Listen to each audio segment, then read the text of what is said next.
Hello, in this recording, I will explain how to optimize your employee history so that the variable pay only creates a new record when key information for the calculation of variable pay change in a record of Employee Central. So as you can see here, if you know variable pay, you've been to this screen called Edit Employee History, where once you've triggered the job to get all the employee history from Employee Central, this is where you come to um, look at the different records that were retrieved for users. You can export them. You could even export them and re-import them if you wanted to. But here for the goal is to look at why in this particular case for Ellen record here the system retrieved two records when, as we can see here, her salary and her target amount for each record did not change, nor did her incentive plan change, which could possibly trigger different weightings of sections between company performance and individual performance. That didn't change either. So why are we having two different records here?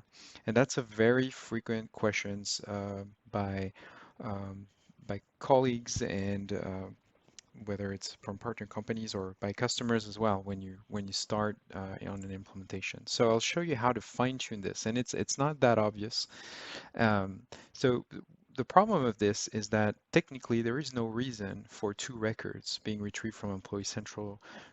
We do see that there was a change in Employee Central that happened on August 18, 2020, which is right in the middle of the fiscal year, which for this template is 1st of January 2020 to 12/31/2020.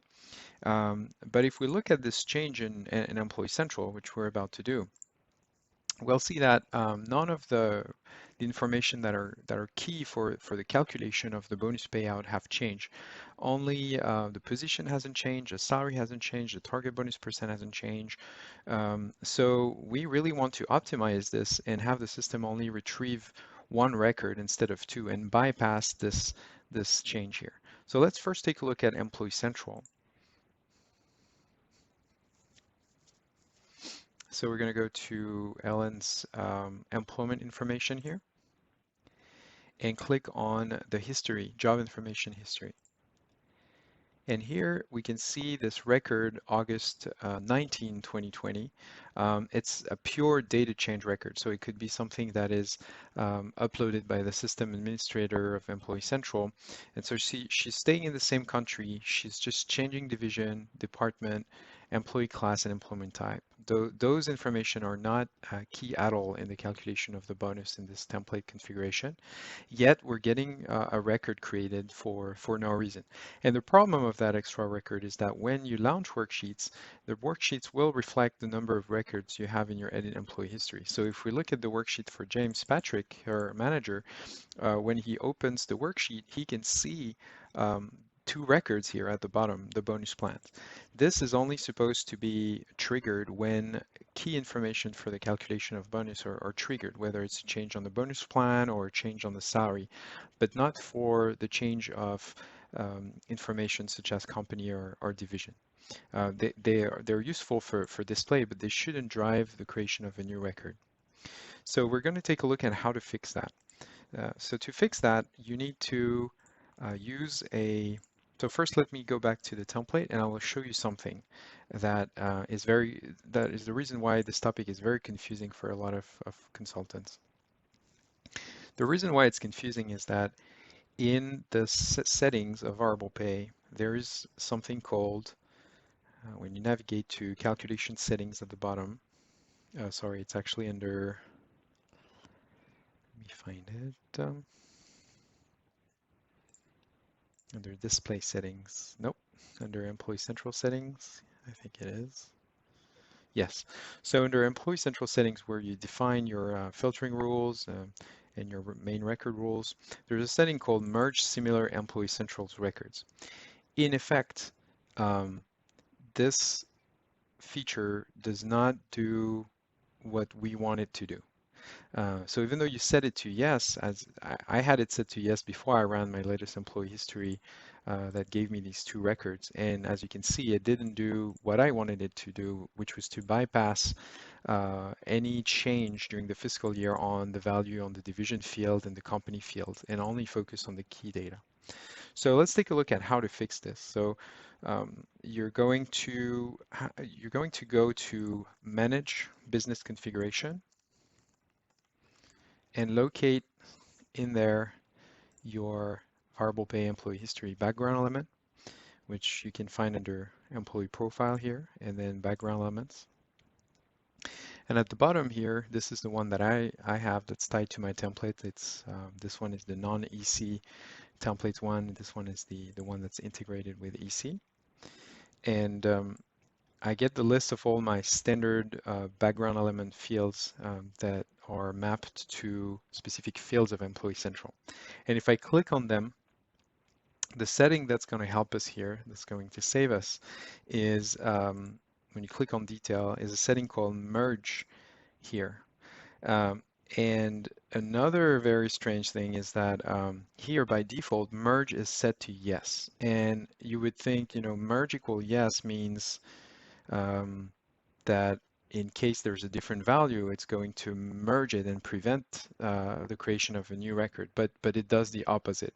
So in order to prevent the creation of a new record, you need to change this to merge equal false, no. So technically, when you change this from yes to no, in the XML, in the succession data model, where this all the information that you see here are tags in the XML of the succession data model, and it overrides it to merge equal false.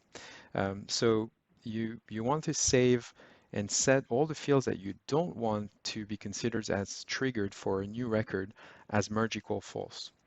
So we're going to do it on division, company,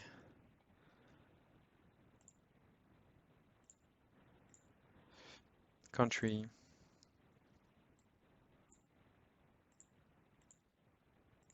Basically, the only fields that should trigger a new record when you run the job to get the employee history for bonus calculation from Employee Centrals are information that are key to the calculation of the bonus. Job grade is not necessarily key to the calculation of the bonus unless it triggers a new bonus target percent maybe, but in this case I don't think it does. So we're going to set it to no.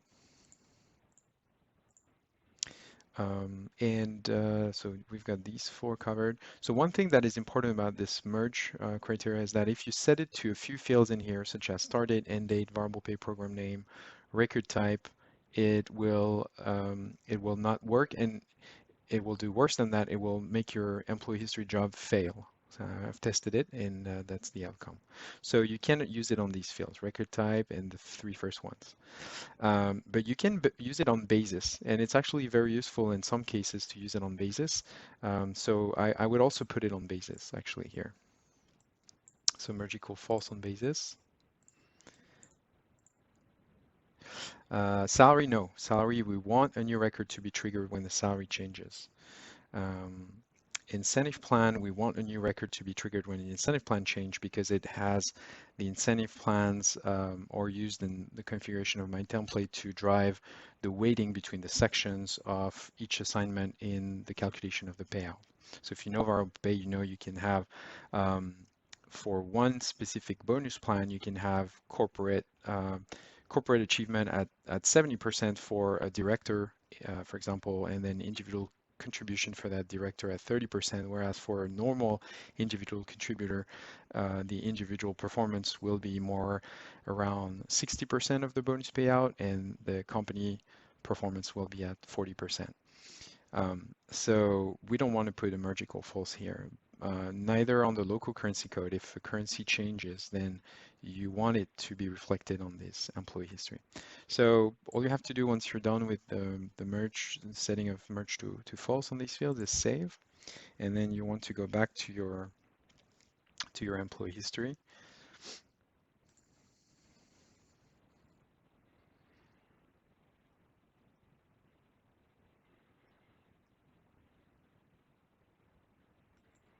So go back to your template.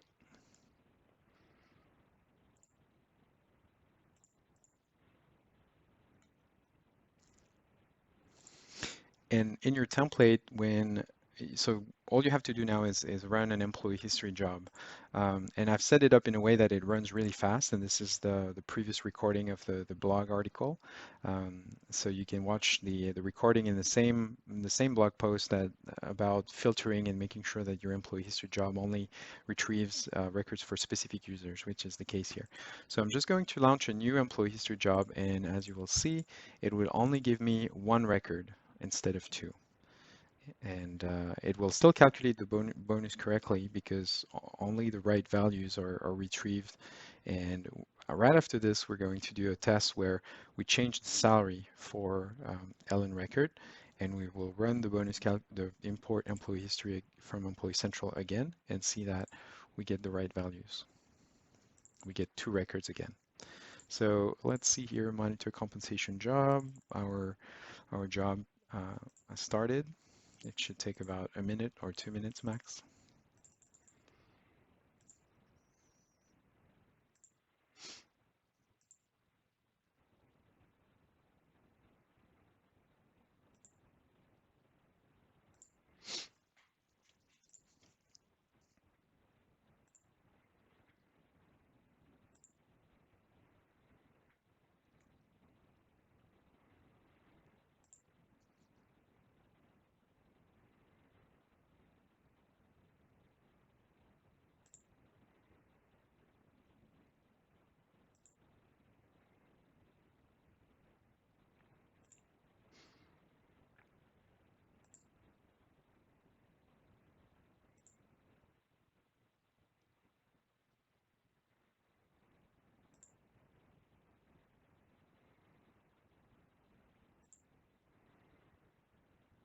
Okay, so it's almost ready.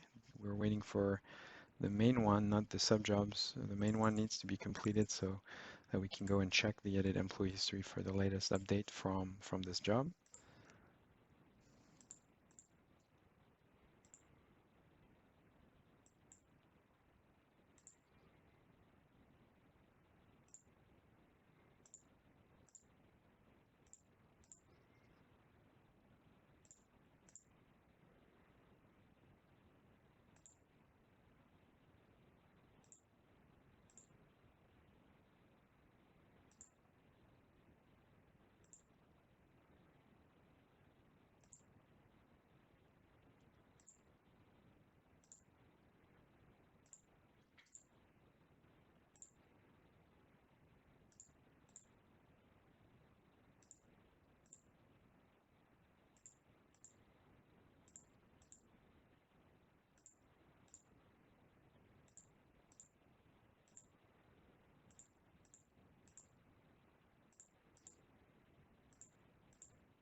Okay, so this one is taking a little bit longer than usual to be marked as completed, but it will be done very soon.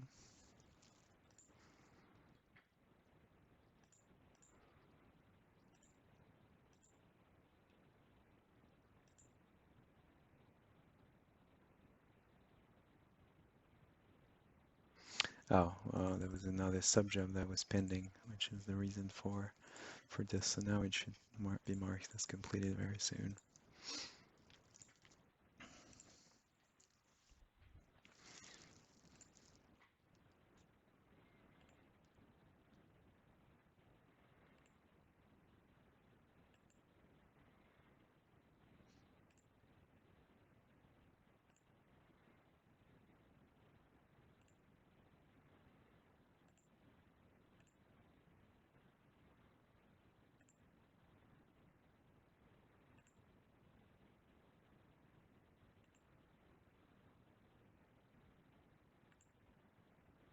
Okay, so it's completed. So now we can go ahead and check the edit employee history. And now we're expecting to only see one record being retrieved by the system. Yeah, so we have our one record here. And that's all because of the merge equal no that we set um, on those specific fields like division, company, country, job grade. Um, let's do a final test case now and go to Employee Central and change the salary for Ellen Record.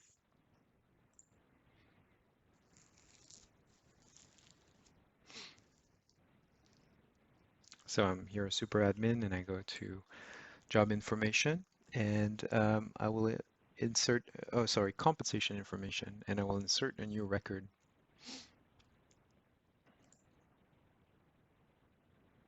Click on compensation information history. You really want to do that when you're testing your employee history for changes like I'm doing and not click on the pencil. Why? Because if you click on the pencil, it's going to trigger approval workflows. Most of the times there are approval workflows that get triggered when you add a new record. And by using the compensation information history, which is only visible and editable by system admins, you can here insert a new record and bypass the approval workflows.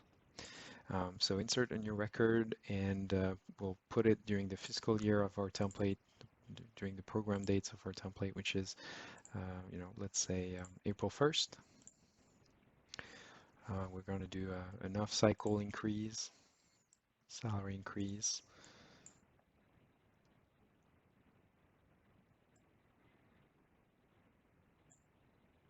pay rate change, and then event reason is going to be off-cycle pay change.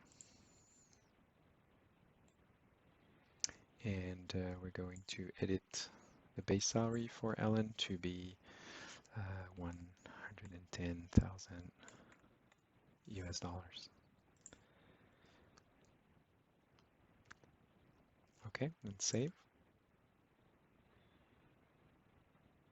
Okay. So as I said, like I'm sure if had we done the same modification from the little pencil, we would have had to validate and proxy as different people to validate the workflow.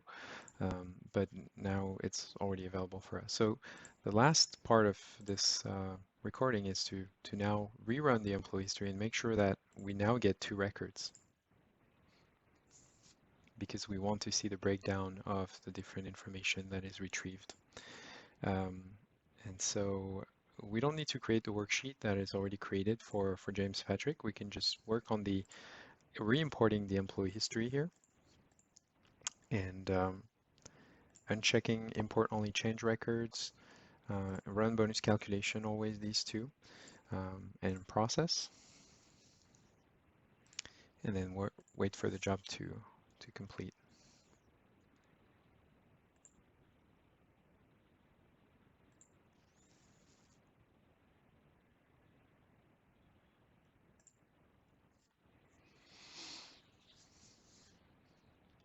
So I'll stop the recording with the timestamp. It's 9:57, so it should be done like we saw previously when I didn't stop the recording. It should be done in a couple minutes, so I'll stop and restart when it's done.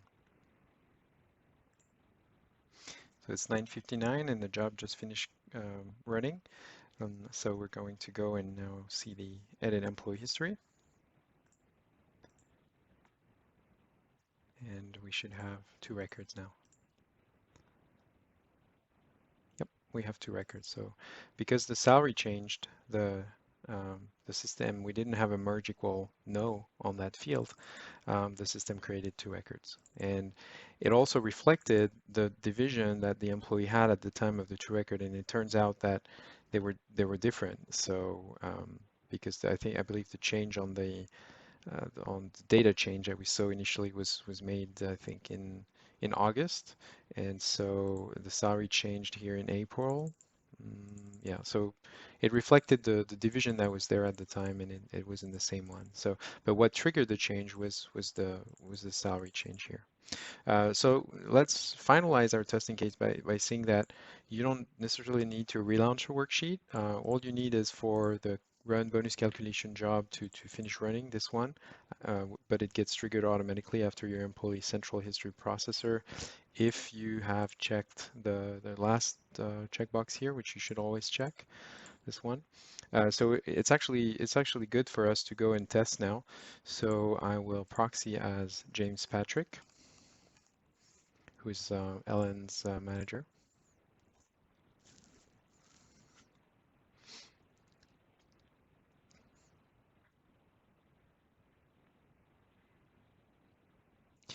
and click on Plan Compensation, and here access the worksheet that was created for me. And I should see the two different records that were retrieved for Ellen with a different bonus target percent. So here the salary is not visible. So let's make it visible. This is because we decided to hide it from using field-based permission in another recording. So I'll just make it visible again so we can see that the salary that is used for the two different records is different. So I need to go back as myself as a system admin. I could go as a comp administrator as well.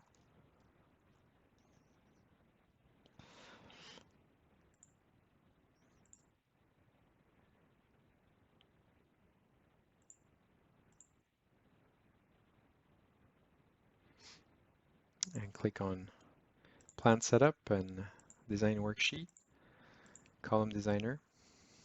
You can also do this, what I'm about to do from this one, Configure Label Name and Visibility. But here I'm going to do it the old-fashioned way from here. Salary, and here make it available to everyone.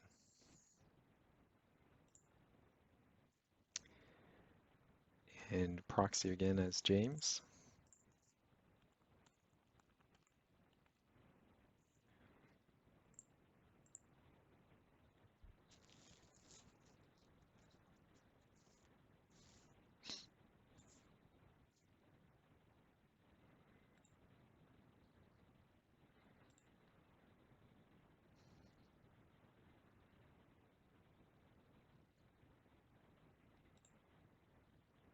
And so when I click on assignment details here, we should now see the salary, and we can see that we didn't have to recreate a worksheet. We just ran a new employee history from Employee Central and a bonus calculation. And when we toggle back and forth between the two records that we see here and the assignment details, we can see one of them has a salary, is using a salary for calculations of 105, and the other one of 110. And the start date of the second job with the increase starts exactly at the same day that we entered the change in the comp info portlet. So I think this concludes the test case here.